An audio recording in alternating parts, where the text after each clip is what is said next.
Mayaji, do you want to run the presentation yourself, or do I you will want me? run myself, sir. In case any problem, I may just touch base with you all. Sure, You sure. also have a copy, so no problem.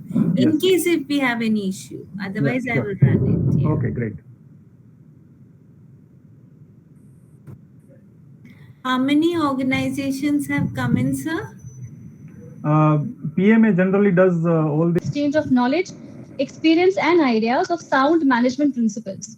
So, a lot of efforts go into providing a wide range of services with a view to improve the overall standards of these practices throughout all the sectors. So, PMA regularly hosts a variety of seminars, conferences, trainings, lectures, discussions, and meetings, some of which are paid and the others are free as well. So it's very easy to also become a member of the PMA, and all the updates, regular updates about these upcoming webinars are always posted on the website. And I will also make an announcement about the upcoming programs at the towards the end of the seminar. So today's webinar is actually a collaboration between two centers of excellences. The first is Center of Excellence, COE for Business Excellence, and the second is COE for Entrepreneurship Development. So these are headed respectively by two directors. The Business Excellence COE is headed by Mr. Sachin Ganpati, and the COE for Entrepreneurship Development is headed by Mr. Biman Gandhi. So both of them are present out here today. And before I move any forward in the program, I just have two small requests to make. First is the standard one that if we could all just mute our microphones when we are not using them. And the second one, if you have any questions as and when the seminar progresses, just post them in the chat box. I'll jot it all down, and towards the end of the session, we will ask Ms. Maya Desai to answer all your queries. So, moving into the seminar, I'm now going to request the COE director, Mr. Biman Gandhi, who is the COE director for Entrepreneurship Development, to share a few thoughts about this webinar. I will just, I think most of people attending this webinar today know him. But for those who don't know, he's an excellent professional. He's a thorough professional, in fact, and he's an excellent human being as well. So he also had humble beginnings thereon. I think his last held position was that of an executive director. But since 2015, he's into independent consulting, and his efforts at the PMA are very well recognized. So without much ado, I'm going to ask him to share a few words. So please, could you? Yeah, sure. Thank you so much, Rucha. To begin with, I would like to welcome the speaker of the day, Ms. Maya Desai. Thank you, ma'am, for your consent. Our vice presidents, Mr. Pradeep Tupe, Mr. Prashant Pund, and of course my fellow colleague, Mr. Sachin Ganpati, who is also leader of Center of Excellence, Business Excellence. And of course, not to forget our annual members and also non-members, basically all the participants. It's really a privilege for me to speak about PMA today, which is generally done by Pradeep Tupe sir. So thanks to Tupe sir for this honor. Our members already know a lot about PMA, but it is for the non-members and probably some of the recently inducted members. I would like to share a few things about PMA. Like Rucha mentioned, PMA is about 45 years old organization. In fact, this year we are celebrating successful completion of 45 years since our formal establishment. It was established to pursue the scientific principles of management for the benefit of a larger society. PMA members, they come from all walks of life. There are students, there are professionals, there are entrepreneurs, there are top executives, there are independent practitioners, and also the retired people. I'm happy to share that PMA, with changing times, has also successfully maintained its relevance. Recently, we restructured PMA and we formulated about 14 to 15 different center of excellences. I represent one of them, and today's program is done in coordination with Center of Excellence for Business Excellence as well as Center of Excellence for Entrepreneurship Development.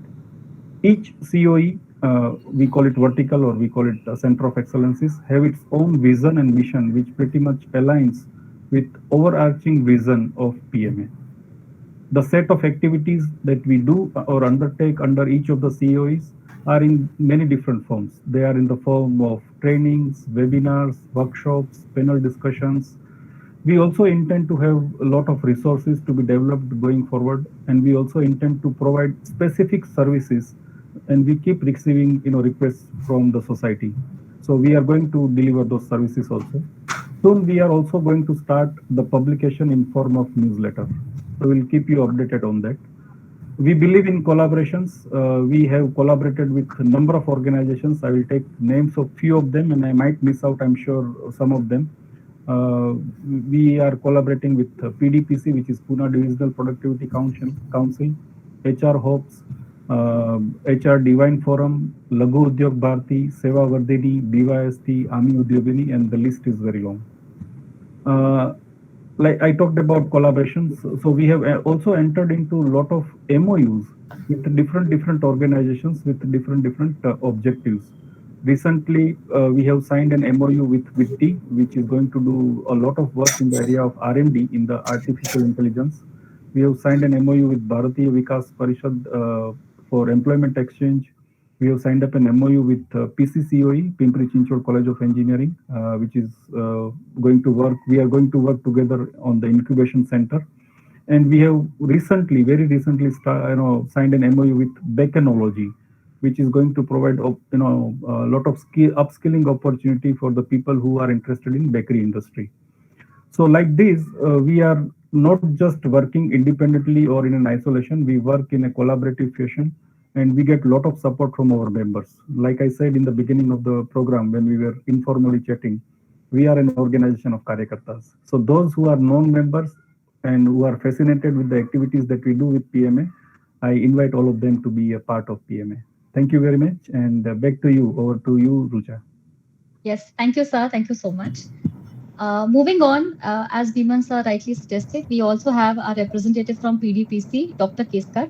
So Dr. Keskar, his experience has been a blend of the industry and academics. He has been a professor at Pumba, that is the Pune University MBA. Then he was the Dean for Symbiosis. He was also a director with several management institutes. And currently, he's the advisor of Sri Balaji University. So Dr. Keskar, we would really like to hear from you before we begin with the other areas. Thank you, Rucha, for the wonderful introduction. Sure, sir. But I would actually like to mention that my association with PME is almost 45 years back. Wow. When I was a student at Pumba, I am from the founding batch of Pumba, 1971-73. I was a student member. And then since then, I'm a regular member attending whenever possible the meetings of Puma, PMA. And for the last 20 years, I am a life member of PMA. But because of the other commitments and things, I'm not able to devote time. But I think I should devote time now. Well, with Pdpc, that is Pune Divisional Productivity Council, I'm associated for the past few months only, I would say. Because of my earlier commitments, I was not able to spare time for such activities. But yes, for the last few months, I am associated with Pdpc, the member of the governing body. Now, just to give a brief about what is Pdpc. Pune Divisional Productivity Council is a local counterpart of the National Productivity Council in New Delhi. And it's almost same age as PMA, maybe a little more. About 60 years we're existing in Pune, and helping industries to improve efficiency and basically, various projects and various assignments, basically from the point of view of efficiency, improvement, and cost reduction. We're imparting also training to employees at various levels, right from the workmen to the managerial level, for upskilling and improving their performance. We also designed development programs after finding the training needs, and design the development programs are developed for industries, and they are delivered also by our qualified in-house faculty and also from our experienced professionals and associates. We basically conduct consultancy in optimum manning, in productivity improvement, manufacturing cost reduction, logistics and supply chain management, capacity assessment, and recently we are starting our division in digitization and automation. We also have in-house library with a lot of books and publications, and we conduct productivity improvement case study competition, which is the annual phenomenon of our council. Some of our current clients include John Deere, where we have done consultancy assignments, John Deere, Sulzer, Parley Agro, Garwares, Bosch, JCB, Serum Institute, which is known today, Fleetcard, Glanville Norton, and many more. These are some of the representative list. But with that, I won't like to take much of time, and when I think I should get myself more associated with PMA activities also now. Thank you very much for giving the opportunity. Sir. Thank you, Rucha. Yes, sir. Looking forward to seeing you more of these webinars. Yes, sir. No, sir. Yes, sir. You're audible. Yes. Yes, Yeah. Yeah, very much, very much. Yes, sir. Definitely. Looking forward to seeing more of you. Yeah, Yes. sure. Moving on, we have another Center of Excellence Director, the COE for Business Excellence, Mr. Ganpati, sir. Sir, he is actually a COEP alumnus who went on to work as a manufacturing professional. So his list of certifications is actually non-exhaustive, and his areas of specialization also are business excellence. And as we know, we use lots of techniques and methodologies and processes to perform the work and to maybe at different abstraction levels, but yes, that is what we do, and we would like to do that and continue doing that to achieve the business excellence. And when many people come together for managing a project or a operation, product, or anything, they need to have this and right kind of processes and methodologies to achieve the business results. And that's what is the focus of Center of Business Excellence. And we have 3 verticals with Quality Award Trust. So this is a trust. It actually manages one of the most prestigious awards, which recognizes the performance excellence in Indian organizations. It promotes and guides organizations all across the sectors, ranging from manufacturing, service, small businesses overseas, education, healthcare, and NGOs. So, thank you. Thank you so much, Rucha, for the wonderful introduction. And first of all, a very big thank you to the Pune Management Association. And here it's a veritable August gathering of professionals and experts in the excellence field itself. So I would be just actually reaching out to all of you to showcase the performance excellence model. And it's a wonderful opportunity to address all of you and hope to reach out to you all and trigger a little bit of thought process in all of you. So in my thank yous, I would also like to say Mr. Biban Gandhi has been a very great support, starting of course with Mr. Sunil Khedkar and Mr. Pradeep Tupe. I had a wonderful interaction with Mr. Tupe, and that's how it all started out. And Mr. Biban Gandhi was wonderful during our coordination process. So thank you so much, sir. And thank you to all at Pune Management Association for giving us this opportunity to showcase our performance excellence model. I was listening to Mr. Sachin Ganpati. He's already done courses in ASQ, which is the American Society for Quality. So I'm sure I will not be bringing in something very different, but only a possibility for organizations that this program is specially targeted to the MSMEs. So we hope that we believe that the criteria is aiming to make organizations sustainable and reach out to the next level. So we have 2 versions. We have the main guidelines with us that I will be sending out at the end of this program.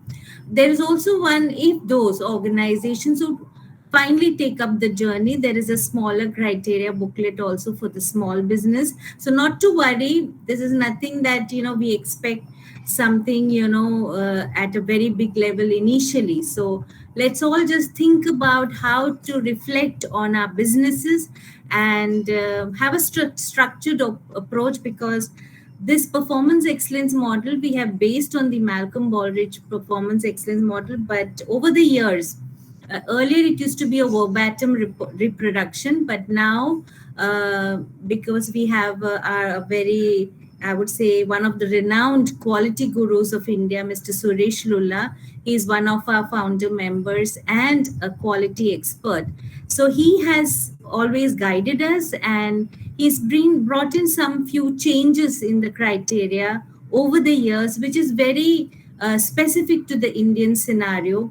In fact, this 2021 guidelines, which is actually applicable for our awards, we've completed 25 years of our award cycle. So that's another landmark that we have had. So Sir has infused changes which is very beneficial to the Indian organizations, with a strong emphasis on environment, safety, innovation.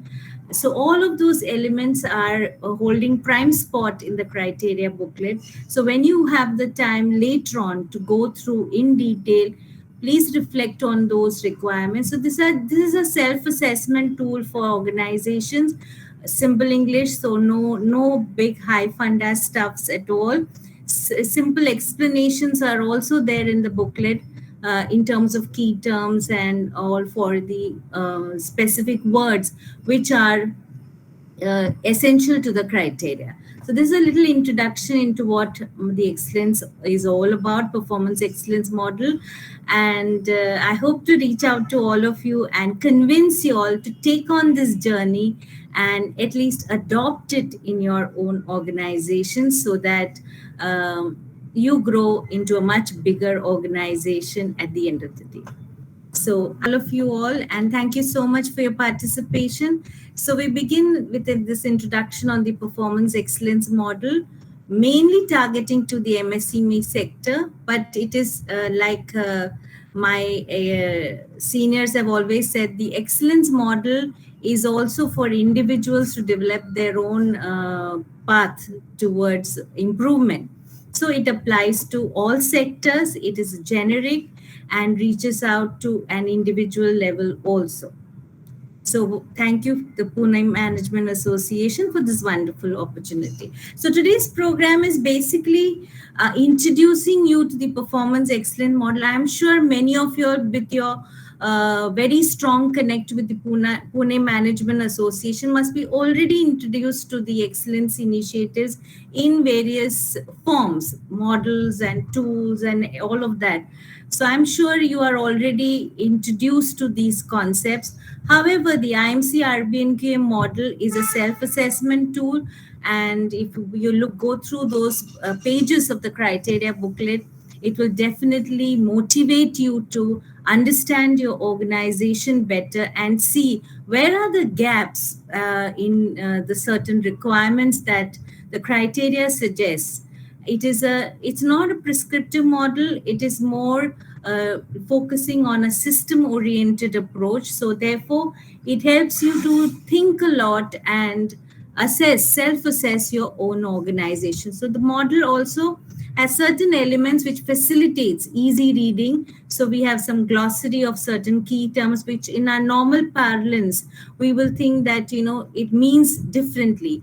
But the criteria has a specific way of describing those words that are there. So you can have a look at it. Any problem in the criteria, you just need to look at the glossary to get a better understanding.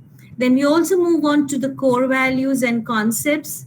The IMC RBNQA Performance Excellence Model has got 11 core values. I am sure that each of your organizations also have your own set of values, which is so essential to put in place certain structure and working towards that common objective.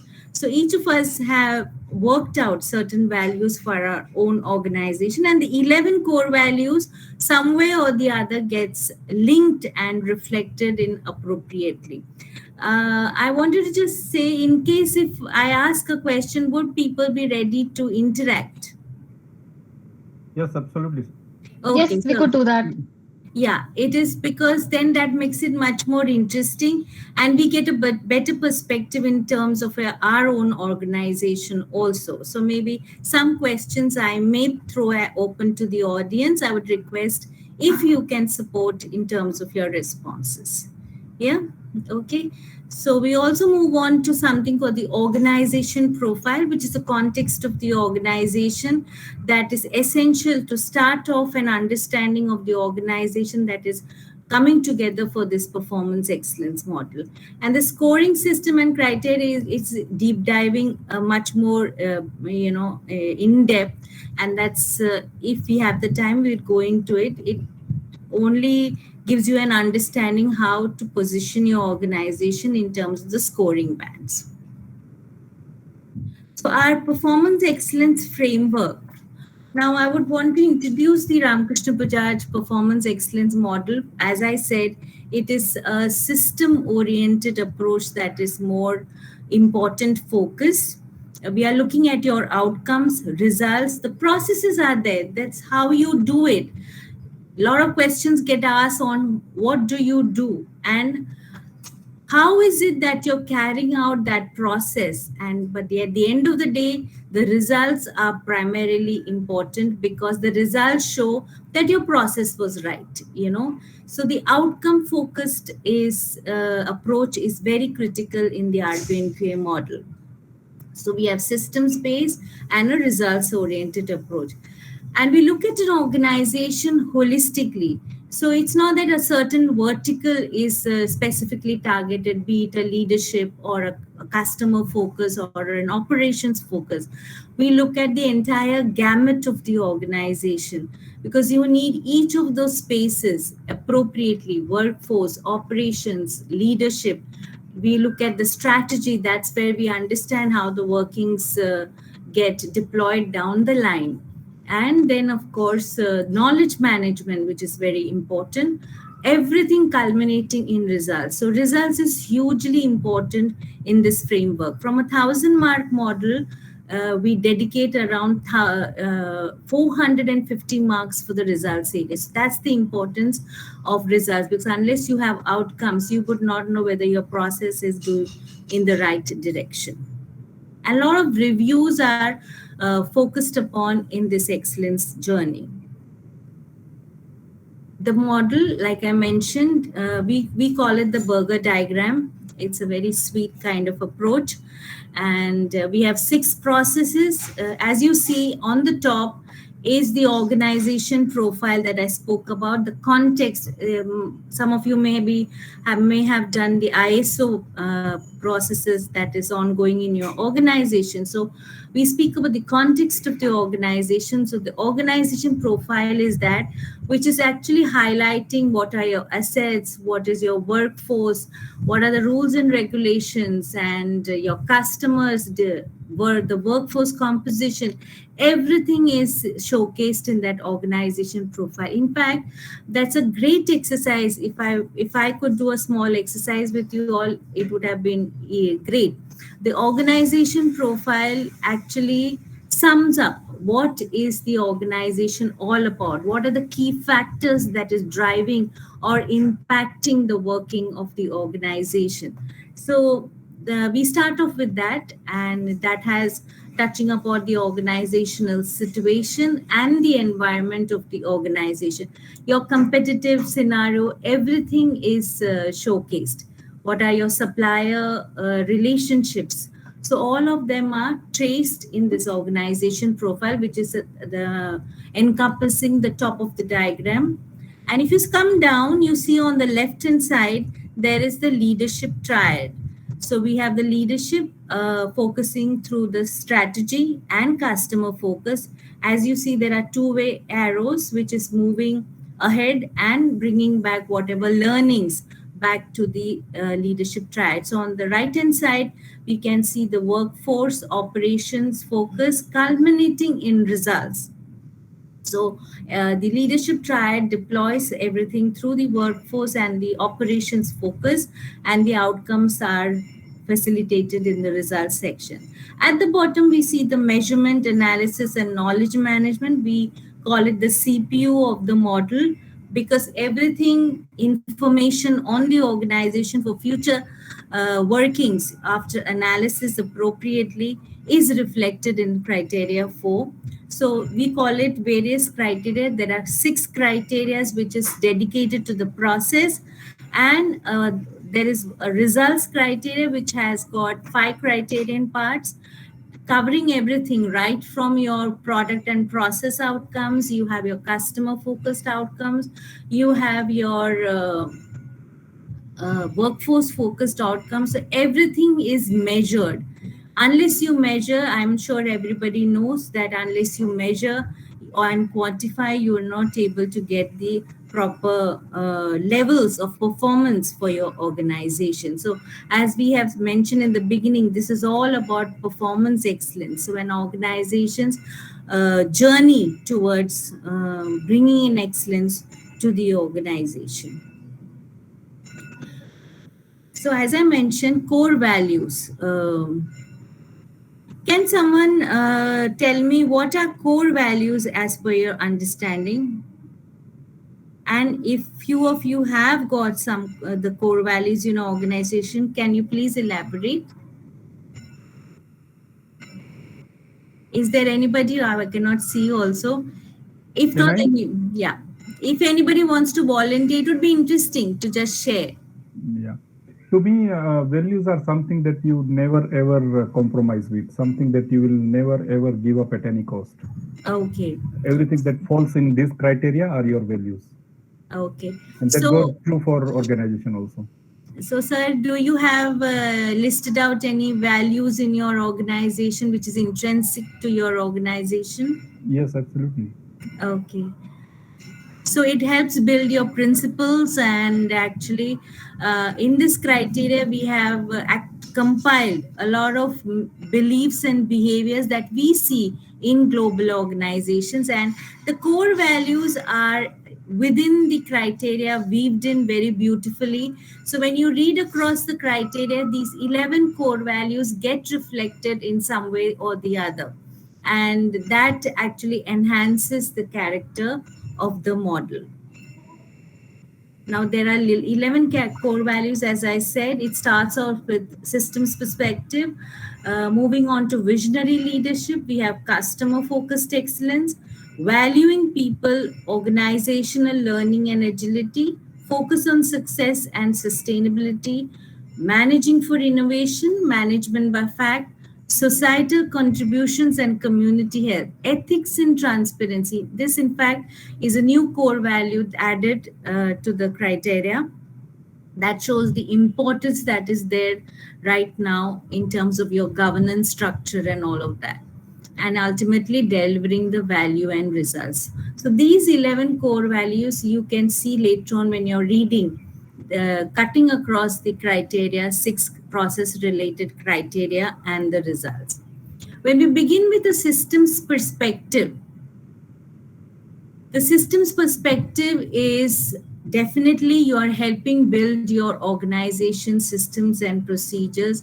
It cannot be a one-off thing in your organization. There has to be that kind of a structure built in to manage holistically your organization with all those verticals or the compositions that are there that is contributing to your business. These need to be integrated, aligned appropriately. So a whole lot of synthesis happens in the organization. And in fact, now the systems perspective also brings in, it's not only we're looking at our internal organization, we also need to look at the environment, the external perspective. That is so, in fact, the recent pandemic situation has highlighted the need for introspect the external environment also, that somehow gets into your workings and impacts your functioning. So managing those elements, both internal and external, is very important through your structured systems that you have built in. It cannot be like, okay, today Maya Desai is doing something or some other individual is doing something. This organization needs to have those in places so that no individual is running the show.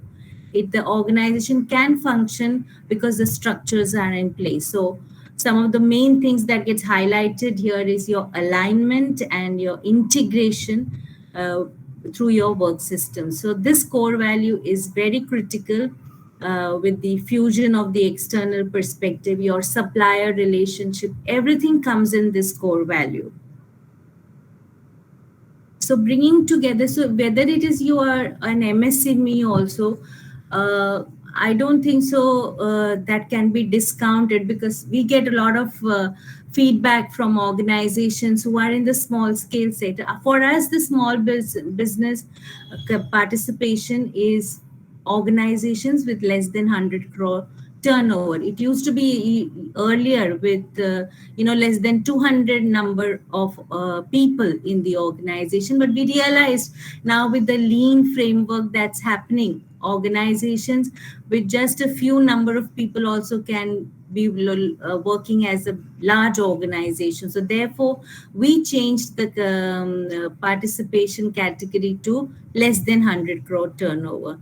So all organizations, irrespective of the size, need to bring that structure in place. So we cannot say we are there is always one refrain that people have, that I am, say for example, a small business organization which is run single by a single entrepreneur. He or she will say, I'm running the show, so we don't have these elements, and there's no time to look at the structure. I'm running it. I know what's happening in the organization, and we take it on accordingly. No, that only then depends on you as an individual. So we should think of building the structures so that anybody can take it on further. So a systems perspective is crucial in those terms. Now, visionary leadership. Can some people contribute towards any names that are very significant in your mind who can represent the visionary leadership role in our country? Can someone volunteer?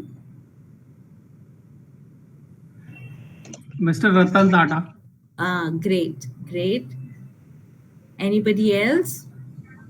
See, Narayan Murthy, then you can take even or Narendra Modi, Prime Minister. Okay, great. And there are many. Show as well. Very nice. Okay, so in your minds, what is a visionary leadership? Of course, the explanation is given, but in your own thoughts, when you are running your organization, what does a visionary leadership encompass? So, talking about visionary, that itself implies that, they are the people who are able to see things ahead of time. And that is anyway one of the virtues of leaders. Yeah. Apart from that, they also demonstrate a lot of agility. Very nice. That's a good input, sir. I must compliment you for that. Yeah. Madam, one of the feature of the good leadership, visionary leadership, is their people. The most important thing. Great. Yeah. So lovely inputs. Thank you so much for your participation. 1 minute. There is their empathy and simplicity towards the people. Okay, great. So a complete understanding of your organization and your workforce and everything that encompasses the elements that is needed for your working. Yes, a visionary, whatever explanations you all have given have been appropriate. And yes, but here in this model, I wanted to say, as an MSME, we usually have a single entrepreneur. Please correct me if I'm wrong. A single entrepreneur driving the organization. But in this model, we also emphasize that the leadership element is a coming together of senior leaders in the team. It cannot be specifically focusing only on one leader. What happens in this is actually you're building up your second line of people and also empowering them with a lot of roles and responsibilities. So therefore, accountability and driving the organization gets across amongst a group of people, and there are a lot of brainstorming and everything that also happens. So a leadership in an organization, a visionary leadership, is actually thinking for the organization, like some of you have said, way ahead, being agile, which is so critical. And also very important, since I said that one core value, which is ethics and transparency. So leadership should be showcasing the elements of governance and ethics so that they become role models for the others down the line. Also empowering the workforce, which is so important, uh, because it actually comes out with different connotations. The workforce then can, when the once they are empowered, they can bring in more ideas, more innovations can happen. So the environment that is conducive to growth is created by the leadership. And very important is the leadership has a clear focus on the customer. What is the customer's needs and expectations, and to customize your product and services as per the requirements of the customer. Very, very critical for the leadership to be in the market, be in competition, and drive the organization accordingly. Serve as role models. We've already said, unless you the walk your talk, you would not be able to deploy certain instructions and values across your people and the processes across down the line. So visionary leadership is all that which is the fulcrum for the organization to move ahead. Now, customer focused excellence. Can someone tell me, what does a customer do? What does a customer do? Okay, first of all, the customer pays our salary, right? See, customer basically Yeah, the user of your other services or the very ideas good. or the machineries Yeah, which if found suitable, he will take it a long way in the society. So he's your great correct. marketing person also. Yeah, absolutely. So, as an organization, also our organization has been set up to deliver a certain product or service that we are specializing in, or have been created to deliver because that is our core competency. So we have a focused approach of delivering certain products to a certain set of customers. The target groups can be divided as per your the likes of the customers, or the segmentation, the territorial reach, or the likes and preferences of the customer. So in whichever way you segmentize your customer profile, so that you can service them accordingly. In fact, yes, sir. Yes, ma'am. Someone. Madam, what I feel that customer is really buying value from their supplier. Hmm. Buying. So, Yes. Oh, yeah. so visionary leader has to see that how we can give maximum value with the same price. Great, great, great.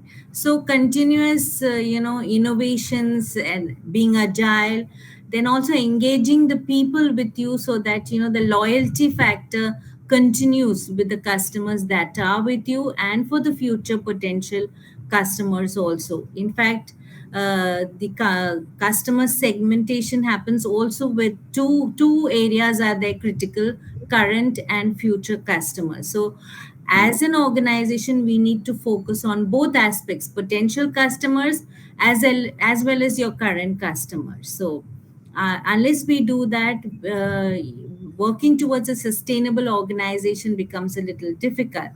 So you need to have all these elements of, even to acquire new customers, you need to have the brand value or the loyalty built up with the current customers, so that the word of mouth is a very strong thing that moves and helps you to build your customer base accordingly.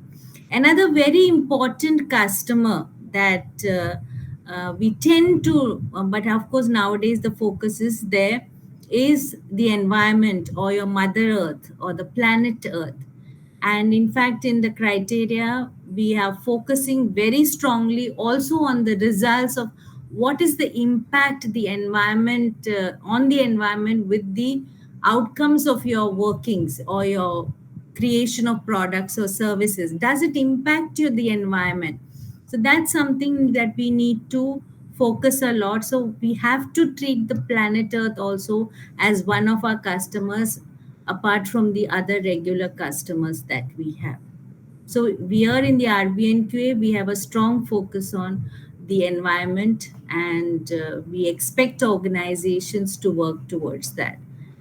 So be it a small MSME or a large organization, we must look at what our products and services are creating when we are, in the process of operations and all of that. So that has to be very, very clear in our minds.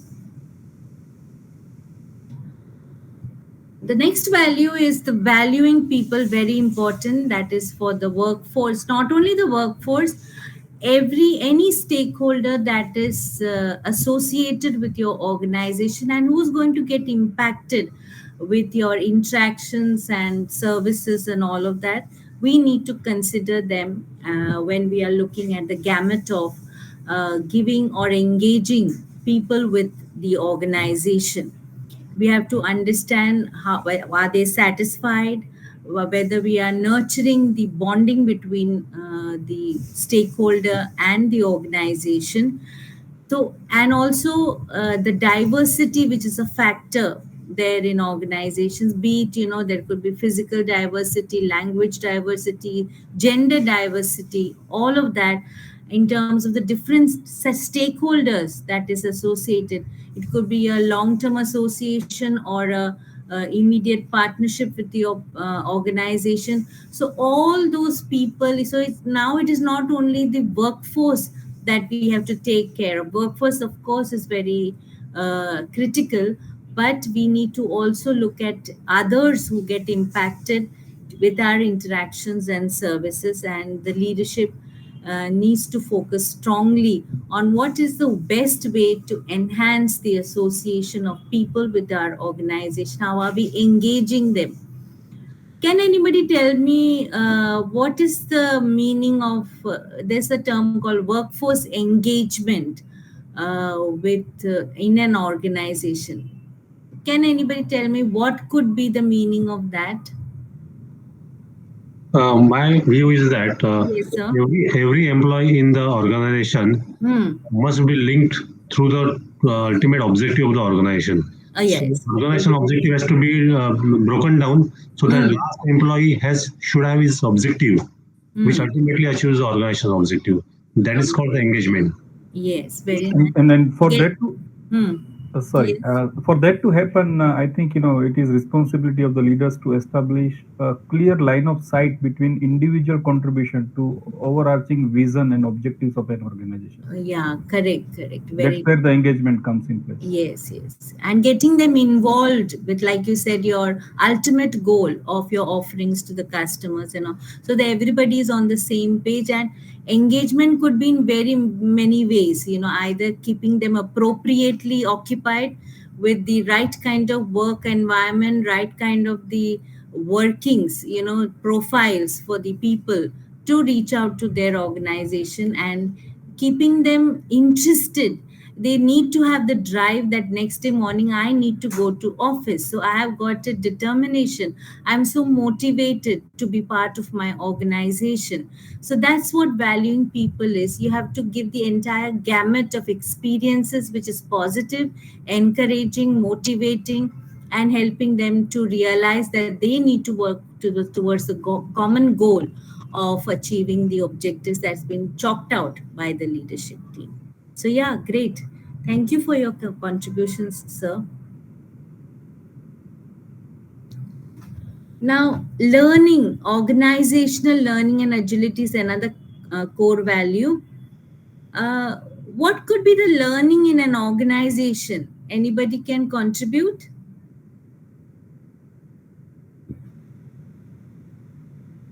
Why is learning needed? Yeah. I personally believe that learning must result into your improved performance. So from your past experience, you must keep improving your performance by taking help of your colleagues and superiors also. Okay. I think learning is ultimately result in improving performance of individual. Yeah, great. And it I is think also without learning, there's going to be stagnation. No learning, no growth, complete stagnation. great. and for the organization too. So learning is so very critical. Even in the recent pandemics, it has showcased that unless an organization is agile enough to adapt to the changing scenarios, the organization won't be in the sustainable journey, right? So in fact, I can give an example of, say, for example, Marico Industries, which is into your parachute and Saffola and all of that. In the pandemic, believe me, some of the units were asked to move on to creating sanitizers, and they entirely customized their plants to manufacture sanitizers, hand washing liquids for your vegetables and all of that. And so most of the units reinvented themselves. They had to learn. All the workforce also had to be trained. But during the lockdown period, in fact, I remember the person from Marico telling me that they were packed with schedules. So here we were sitting at home, but there the organization was reinventing themselves so that their offerings become different, and which is applicable in the current scenario, that they went into an overdrive of creating sanitizers, and which needed to be reached out to hospitals and other critical locations. So that's how the organization cannot move with agility if the learning factor does not come. So a continual learning atmosphere is needed, and the enthusiasm of the people, and of course driven by the leadership, is very critical, for bringing in the change and being flexible in operations. They had to really reinvent themselves completely, and that was a fantastic work that they did, and there were others also, but we know Marico because Marico is one of our organizations, winning organizations. So how they moved away from oils onto the hand sanitizers and other, disinfecting processes. So some events lead us to bring in those suitable innovations, and the learning should be such structured that even the environment should be conducive to encourage learning appropriately. So that's the organizational agility and learning. Focus on success and sustainability. Of course, the organization need to have an understanding of their own short and long-term factors, and also look at like I mentioned earlier, the external environment is also very critical. So need to account for what is the current happenings or the economic situation that is either encouraging your organization or bringing you down in various sections. So how do you manage those critical elements to be sustainable in the long run? And another critical thing is we should be agile enough to modify our plans if the circumstances warrant.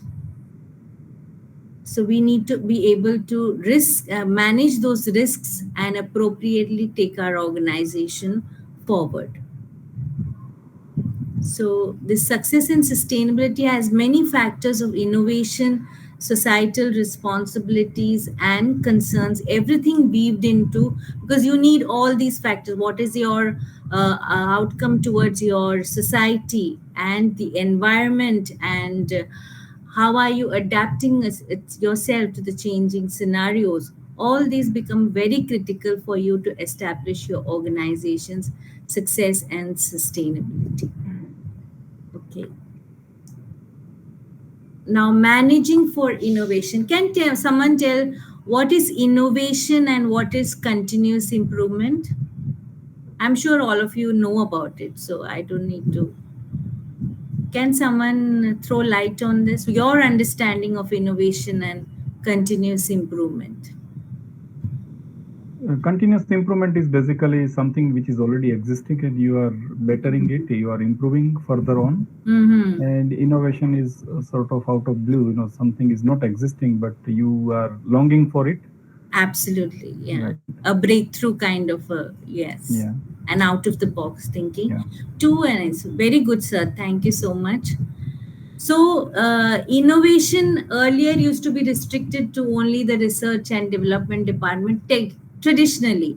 However, now each and every aspect of the organization is involved in some way or the other, thinking differently, thinking out of the box, and that's so critical for a organization to come out, with wonders.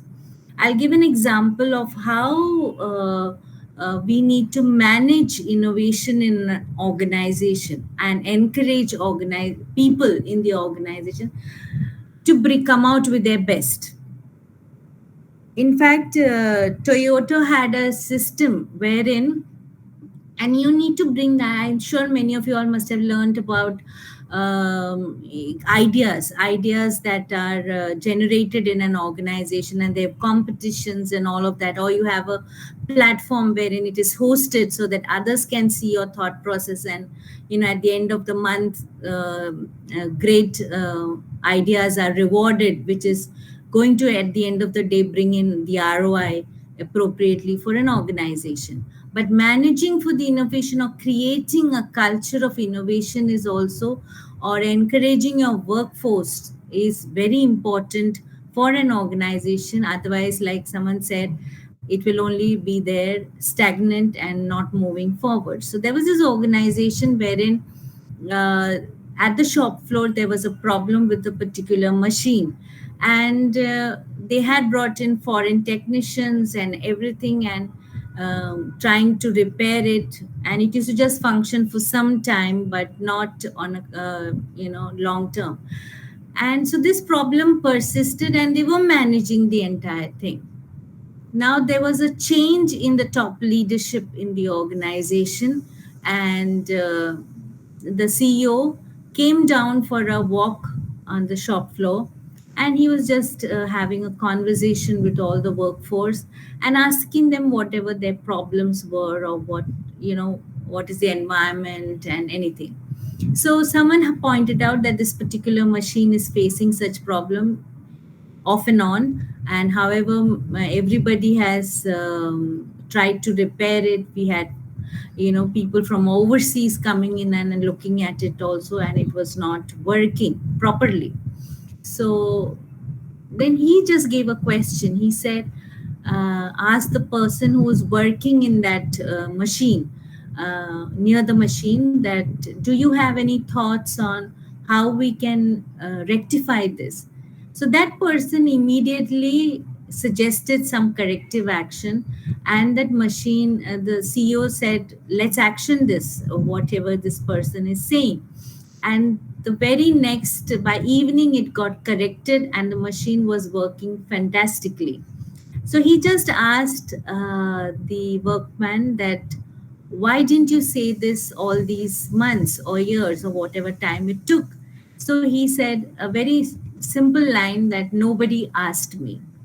So we should understand the value of the workforce here. Also, the value of the workforce comes in. How are we encouraging them in a conducive environment to share their thoughts, their learnings, because everything comes in play, and you set up a conducive environment for future growth. So all this should be as part of your daily work culture, and working towards your improvements accordingly. Like one line is there, organizations should capitalize on new and accumulated knowledge of its people. So very important to create an environment for innovation in your organization. Even when you are working out some partnerships for various reasons, either for new resources or new products and services, all of that requires an encouraging environment, and wherein the people are also involved in those initiatives.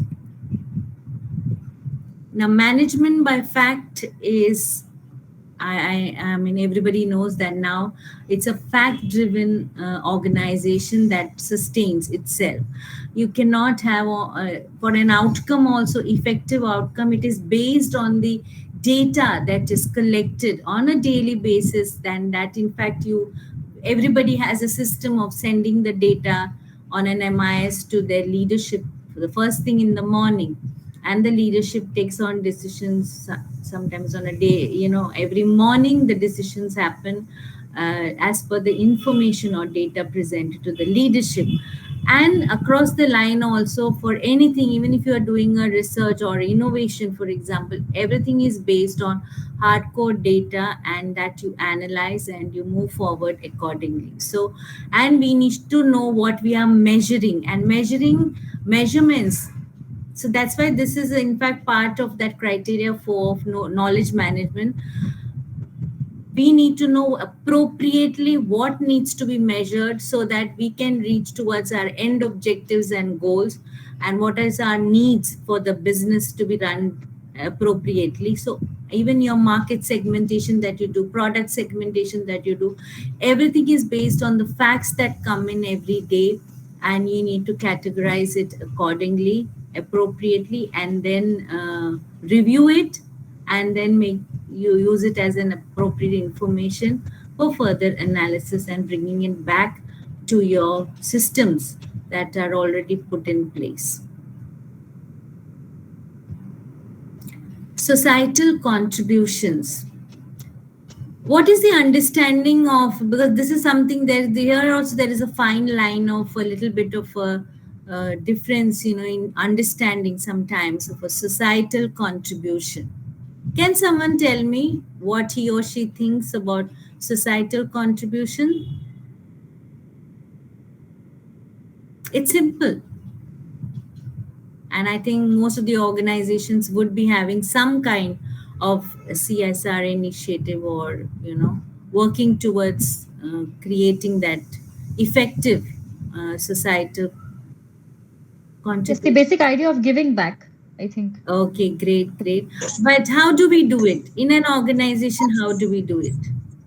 By addressing it is CSR activities. Okay. CSR activities. Great. Very good. Yeah. Developing a village, education, giving back to society. Very nice, ma'am. Very nice. Thank you, ma'am. So much. Yeah. I think it happens by identifying the issues which affects a larger community, sort of a global issue or a national issue. Yeah. Pick that up as a cause. Very and nice. then put in your efforts and your contributions. Okay. So very nice. I think very good points have come out. That's the right direction. But I just wanted to highlight something here in this core value, societal contribution. You all must be knowing it is not only like, say, whatever the percentage that needs to be, mandated by the government to be contributed. It's not giving only money or funding. That's not the only way that a contribution, societal contribution happens. By giving money, you are not enhancing or encouraging the target community to grow. So a societal contribution is looking at the entire perspectives, like someone just now indicated, taking out themes like, say, for example, education, women empowerment, or youth job skills, all of that. So the organization needs to look at an effective way of reaching out to the community and enhancing their growth. So at the end of the day, your contribution is not going to be only the money terms, but also in terms of helping that community to grow appropriately. I'll give an example of a refinery company, which is based somewhere, but they had targeted a whole village a little bit of a distance away from their refinery, and they took up a village completely. Now their theme was that we work towards the empowerment of that village community in terms of giving appropriate job skills to the youth. Women are taught some skills so that her livelihood can be increased. Children are educated appropriately. They also focused on enhancing the environment of their village in terms of electrification, water facilitation to be, initiated in that community.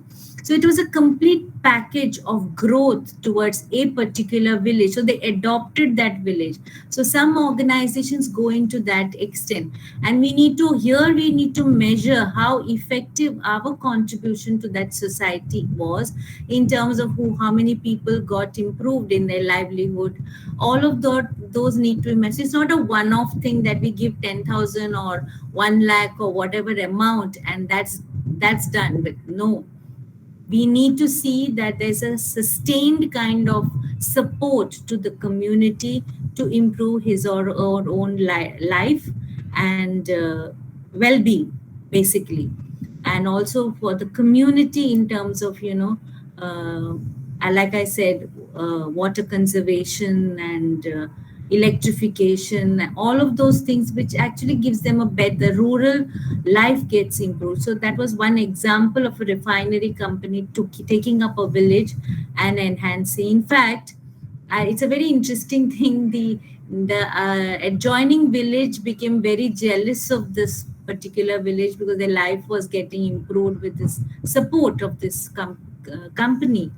And there was a lot of thefts and destruction of certain of the facilities that were created. So there was a constant tug of war as to maintain those facilities that were created. So that was the kind of contribution that the organization did to the particular. So they became truly role model organizations, very rightly influencing other organizations also to take up similar kind of work. So that's the true meaning of a societal contribution. I'll give you another example. I mean, I can talk a lot about this. Is beautiful because some of our organizations are doing such wonderful work. A societal contribution with this power company, and in somewhere outskirts of Mumbai.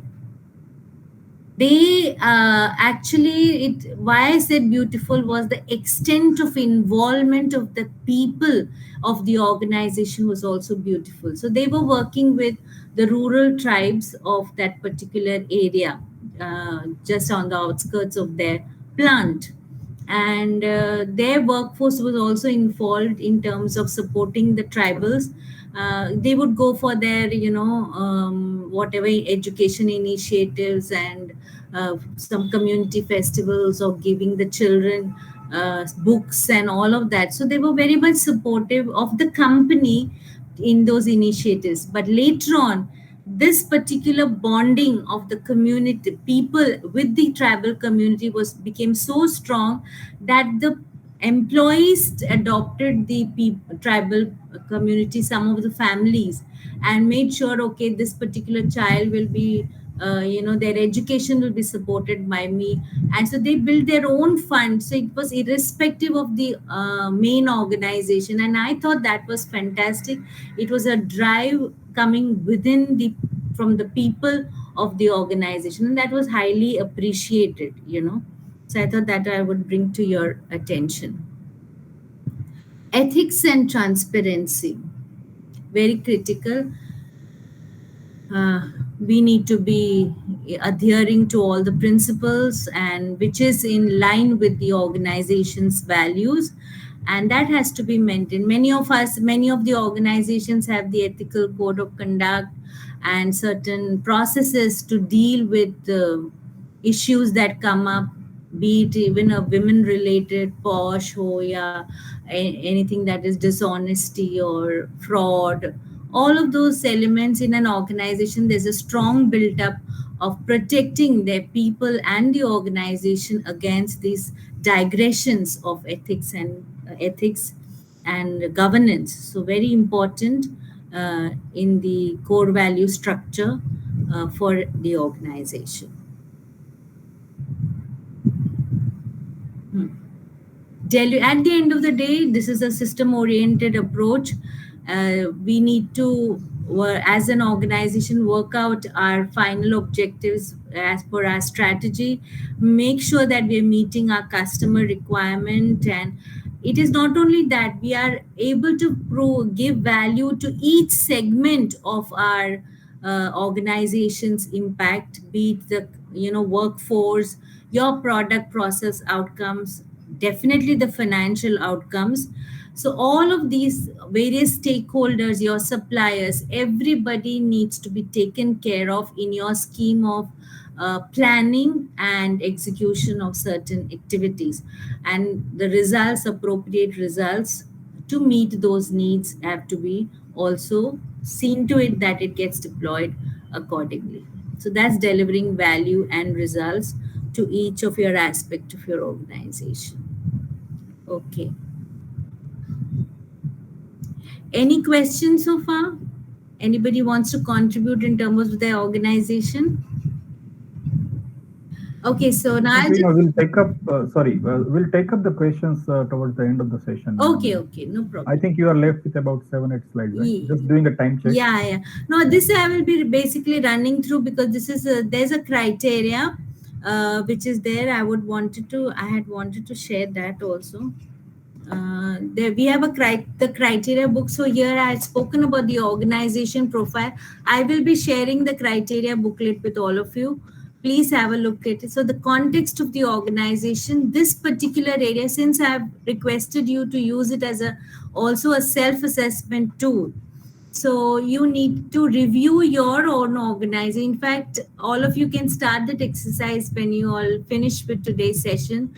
Just have a look at these questions and try to answer it with your team members and see where your gaps you can identify in your organization. So there's something called the organization profile. In fact, this is the only section which does not have a scoring at all. It's not part of the 1,000 marks that we have allocated across process and result.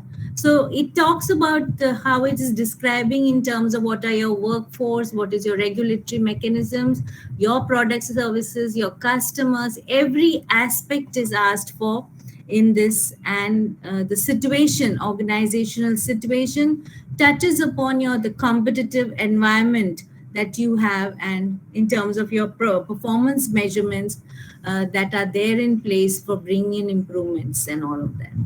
So as I mentioned, the description touches upon vision, mission, values. Can anybody tell me what is a vision for an organization? There's a very subtle difference between vision and mission. Can anybody say what's the mission for your organization? Vision, I feel that where the organization want to be. Very nice, sir. And mission is how the organization will go to that. Yeah. What are the ways in which you? Yeah. Great, sir. Thank you so much, sir, for that. And normally the vision is assigned with some time frame. Vision for the next 5 years. The group plans for the next 5 years, and how are you? Yes, very, very pertinent point, sir. Timeline. Usually a vision has a timeline. Sometimes some organizations do not have a timeline, but generally if you go to see, a vision does come with a timeline so that it actually motivates the organization to reach that goal of the vision that has been. Sometimes vision of the organization I have seen as an continuously to be achieved. For example, customer oriented, making our organization customer oriented is a vision. It's a continuous process. So there could be a timeline for that. Correct. That's why I said sometimes when it's a generic kind of or an all-encompassing kind of a vision statement, then of course the timelines are not there. It's a continuous process. Very right, sir. Very right. So the environment, there is P1A in the entire criteria setup. So it is termed as P1A and B, describing the organization. Here we will be touching upon your product offerings, which I've already mentioned, the vision, mission, values, and culture. So please think about what is it that you have encompassed in your organization in terms of all of this. The workforce profile. Why is it important? Because you would have, say, X number of women employees or X number of engineers or whatever. So all that composition is very important, because unless you have that right combination of people working, you would not be able to reach to your goal appropriately with the necessary capacity and capabilities of the people that are there. Then what are your assets and your regulatory environment? So all this needs to be thought about and listed out in this section. And the relationships is, what is your structure? What is your the governance structure or reporting structure in the organization? Who are your customers and stakeholders? So customers are the direct beneficiaries of your products and service, and stakeholders, whoever is getting impacted with your interactions in your organization, all that gets included as stakeholder. That is, one of them would be the suppliers also. Suppliers, of course, in the next category. Suppliers, partners, and collaborators for whatever short-term or long-term you are associating with certain groups of people. So all that comes in the organizational description. In a situation, what is your organization's competitive environment is something that here for us, I would like to bring to your attention that your positioning or your comparisons with a competitor or your competition is very critical, because unless you know where you stand against your competitor, you will not be able to work out the necessary improvements in your organization. So for comparisons with your competitors, and we insist that even you can compare with outside of your industry. So cross industry benchmarking becomes very important in this entire model. Why do we need that? Because if we aspire, say for example, if we write in our vision that I am reaching towards becoming a global organization in the next 2 years, unless we understand what is there in the competition and we start comparing, or even do cross industry. In fact, the cross industry benchmarking, you could say, for example, benchmark being in a hospital. You can benchmark a fast food industry, a hotel industry, maybe changing of from the patient changeovers, how fast you can keep the patient's bed ready for the next patient to arrive in. So that those subtle indications you can do benchmarking with the hospitality industry, from hotel industry, and many of the organs changing the linen in a short span of time from the next patient to the other patient that is coming in. So these are some of the areas where we can take comparison, because many people say that it's very difficult to get competitive data. You can get data from same industry. If it's an industry which shares their annual reports and all of that, you can get that information from there, or from your industry magazines which are bringing out informations, some rankings that are there if you're from the educational sector. So there is some way or the other to get comparative data, and we always encourage organizations that they need to get into that aspect and to improve their own standing in the market. And of course, we have the performance improvement system is for bringing in all the necessary changes in your organization as per your learnings, the reviews that you do, and accordingly bring in those changes in the system. Okay. Now, this is for someone who's reading it, so I'm not getting into that. Now, when you're reading the criteria booklet, I would say that this is just a guideline for you to go through.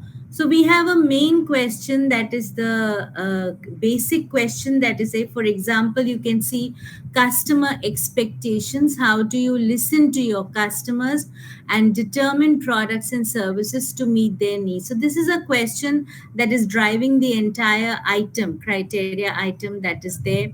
So we have this 3.1, 3.2, all those other ways this criteria is structured for actually facilitating an easy understanding and review of your own organization's existing processes and all of that. So if you look at it this way, so it's a basic question which is driving you to think as to, okay, what would be the listening mechanisms for the customers and how do we determine the products and services? So that becomes your basic question. Then we get into the multiple areas to address. Say, for example, we have 3.1A, customer listening. Now we are deep diving into the next level. How are we listening to our customers? So at Cow Customs, we have the current customers and potential customers. So there also there are multiple questions that are asked, and each one triggers a thought process, and there that is where you get a facilitation for identifying the gaps in your organization, because some of those requirements may not be visible in your organization, and it will help you to facilitate putting in place those. Say for example, uh, how do your listening methods vary for different customers, customer groups, or market segments? So maybe you are not analyzing your customers in terms of the segments, market segments, just as per their preferences or something. So do we need it? So you can put those kind of systems in place accordingly. So these are the facilitation of deep diving into questions which will help your organization to enhance your existing systems and processes. So this is the way one reads the criteria when we are going through that booklet, the requirements, various requirements. And there is a portion for notes. So this is a very simple, easy tool, because each aspect has got a enough. Here there is an explanation that the small caps, some things are in capital letters, and those are those key terms which I spoke about. You'll get that in the glossary of the criteria booklet. The pages are also indicated, so have a look at that, and you will get a better understanding of the meaning of that particular word and the context in which it has been placed here. Then below that you have something called the notes. There also further explanation of the requirements are there as to what those requirements are seeking responses for, or what you should have in place. So nobody's prescribing. It would be a correct, this, like I said, it's not a prescriptive document.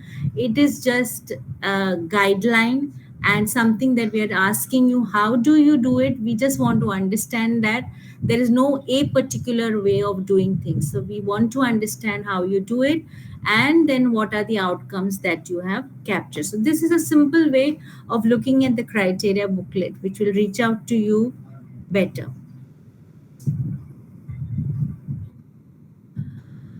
Then we have these various criteria. 1 to 6 would be the categories of leadership, strategy, customers, and measurement,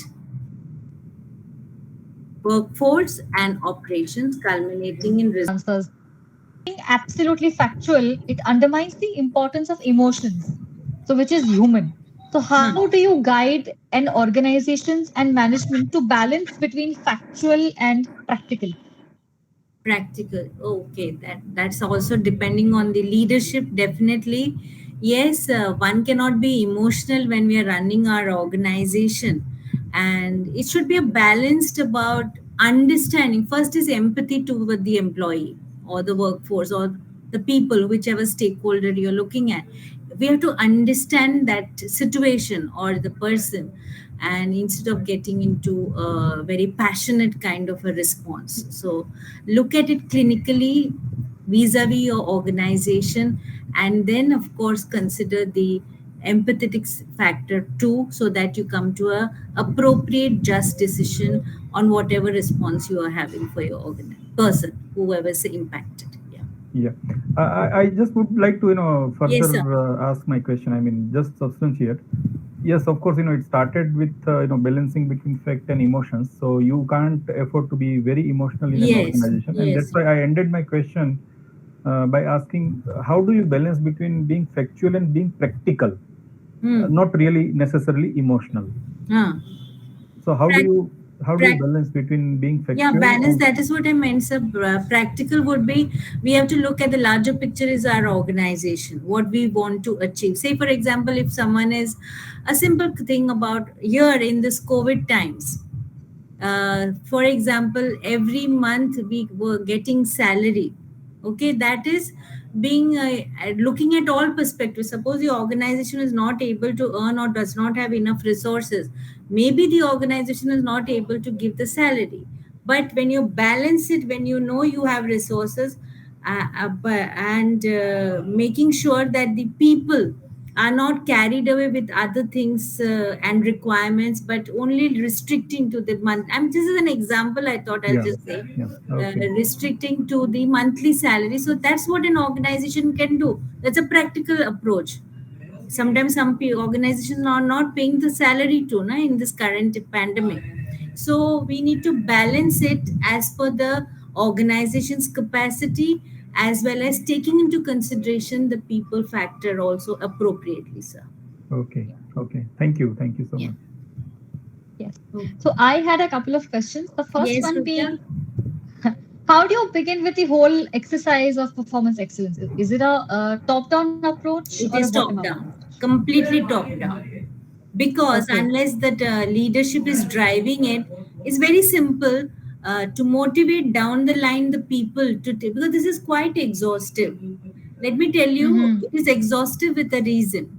It's a reason is that you get that enough perspective to understand your organization completely. And I meant exhaustive is each of the vertical is involved in that. So say for example, I'm not now motivating people to participate, but if at all an organization takes on this journey, even in an adopting the model also takes time. You have to bring together all your people. You have to designate criteria champions for those verticals, so that each one is driving that in terms of collecting information and looking at it suitably, so that wherein all the gaps can be filled in. So those analysis, brainstorming sessions, all of that take time also, So unless the leadership is driving it down the line, in an actual organization, what happens if the leadership is not interested? Down the line, nobody would be doing it, So there should be a little bit of a push is needed. Yeah. And the second question is sort of related, that when you help organizations and you introduce them about the gaps, do you face any challenges in terms of their acceptance? As in, is there a resistance to change, or is it a smooth Here we'll just tell you in a simple way what we present to organizations that are participating or adopting the model is we give them a feedback report which is made or assessed primarily by professionals who have been trained in the criteria, and they look at the responses of the organization, the facilities that are in place, and accordingly assess the organization. So it is a coming together of diverse group of people, also thought process, but at the end of the day they are coming together on a common platform with a lot of discussions. And though that feedback report work done by professionals, so the organization only at all they have some query, they do check with us. We have a process wherein they can ask us the defense of the report. So that time the examiners help them why we have mentioned this area as per the organization that you have set up in place. So very mature organizations are mature when they participate in the process. So there has been a defensive report, of course people have asked us, but there's no resistance to change, because that is up to the organization whether they want to take on the further journey of improvement. So we leave it to the organization. Can I add, ma'am? Can I add? Yes. As an examiner, I was an examiner earlier also. So let me tell you the time that we have put into, actually clock hours, the number of hours, and that is expected. And what we give as an examiners give is a customer feedback, is strengths of the companies and the areas of improvement. And these are very, very well issued because there is a consensus also. For consensus meeting, we put 16 hours together. So 5 examiners, 16 hours. It's an 80 hours work total together. And as she mentioned, very senior people come from the different industries. So definitely it comes, So a lot of effort is put by the examiners into this. Yeah, thank you. 100 hours each, sir. So a minimum 5 team member is there. So around 500 hours they are putting in. So there's a lot of value for the report that's been given. So yes, we do not encounter resistance. But discussion we encounter. Right. So we have another question from Smita ji, and she is wanting to know, can you put some light on organizational health, and is it same or a different process? Organization health is in terms of the financial performance or all the processes. So like I said, we don't deep dive into the financials, but financial is in terms of your positive growth.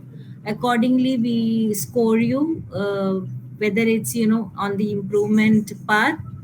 Health, of course, we are analyzing all your processes, and accordingly the scoring happens. Then that reflects the health of the organization in our RBNQA process, and the outcomes very strongly. Like I said earlier, 450 marks is allocated the outcome to the outcomes in all these aspects.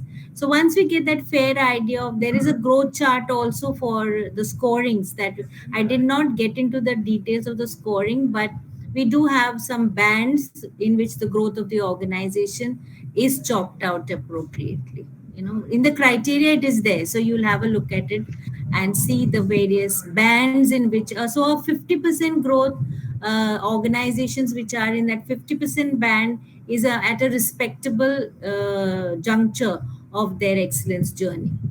Then you move upwards, downwards accordingly. Yeah. One point just I want to add here, that Yes, sir. financial achievement is the consequences. Actually, if you have got the values and all the goals that you described just now in the seminar, if you have in place, you will achieve financial goals. Absolutely, sir. You're very right in that. Very right. That's why I just mentioned we do not go into that complete assessment of the financial aspect like an auditors do. We don't do that. We are having just a picture of, okay, you are in the right direction. You are attaining your position, your market suitability accordingly. Yeah. Yes, I think Smritaji is satisfied with the answer that you gave. So some participants. Yes. Said okay. Yes. Yes, she said okay. Yeah. So some participants have asked for the PPT. So I let them. No problem. I'll share. Yeah. PPT so the and PMA... the criteria booklet, both for NGOs also. There's a condensed version for the NGOs. So I'll send both the criteria booklet to Mr. Gandhi, and you can take it from there. Sharing the PMA already has email IDs of all the participants, so they will be emailed on your respective email addresses accordingly. Right. So I don't see any further questions, and we are short of time as well. So Kedkar sir, would you like to present the vote of thanks? It's really my pleasure and privilege to offer the vote of thanks. To begin with, of course, Miss Maya Desai. Maya Desai, I have observed as a vibrant leader, a great organizer, and now we have seen that she has been a great presenter also. Her participative approach, in fact, and generosity of